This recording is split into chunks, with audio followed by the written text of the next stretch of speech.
தூத்துக்குடி எட்டயபுரம் சாலையில் உள்ள டயப்பர் தயாரிக்கும் குடோனில் ஏற்பட்ட பயங்கர தீ விபத்தில் சுமார் 3 கோடி ரூபாய் மதிப்பிலான மூலப்பொருட்கள் எரிந்து சாம்பலாகின.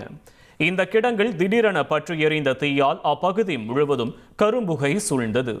தகவலறிந்து வந்த 5க்கும் மேற்பட்ட தீயணைப்பு வாகனங்கள் சுமார் 3 மணி நேரம் போராடி தீயை அணைத்தன. அதிர்ஷ்டவசமாக 150க்கும் மேற்பட்ட தொழிலாளர்கள் உயிர் தப்பிய நிலையில் விபத்து குறித்து வடபாகம் போலீசார் தீவிர விசாரணை நடத்தி வருகின்றனர்.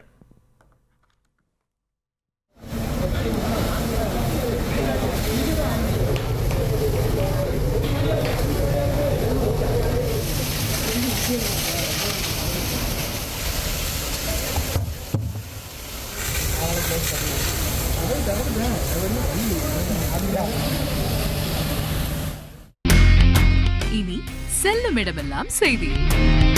தந்தி டிவியின் வாட்ஸ்அப் சேனலை ஃபாலோ பண்ணினா செல்லருக்கும் இடமெல்லாம் செய்தி. இதோ QR கோட் இப்பவே ஸ்கேன் பண்ணுங்க, ஃபாலோ பண்ணுங்க.